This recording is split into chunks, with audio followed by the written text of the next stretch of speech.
CST Samifine Bianco, discussion houleuse autour du blanchiment d'argent.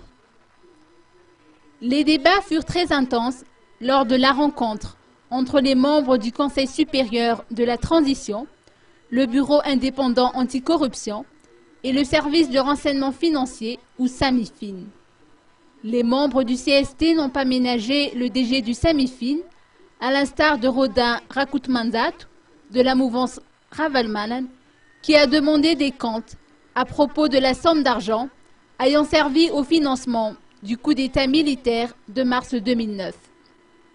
Le docteur Jean-Claude Razaranen, directeur général du Samifine, de jouer la carte de la prudence en indiquant que ce genre d'affaires relève du tribunal, étant donné que le Samifine ne peut pas se constituer en partie civile.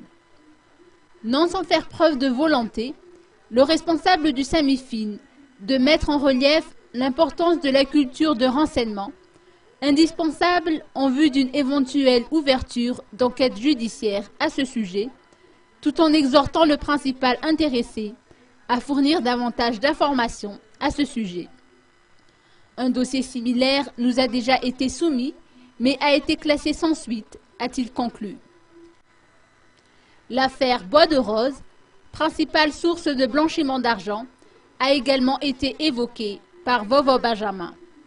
Le Samifine de noter que l'établissement a déjà reçu des déclarations de soupçons à propos de cette affaire et que des enquêtes sont déjà en cours.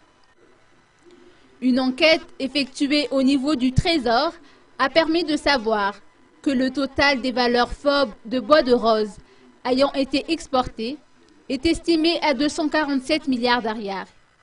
Seulement 20 milliards d'ariars de devises ont été rapatriés de manière légale, a argumenté le docteur Jean-Claude Razaranen.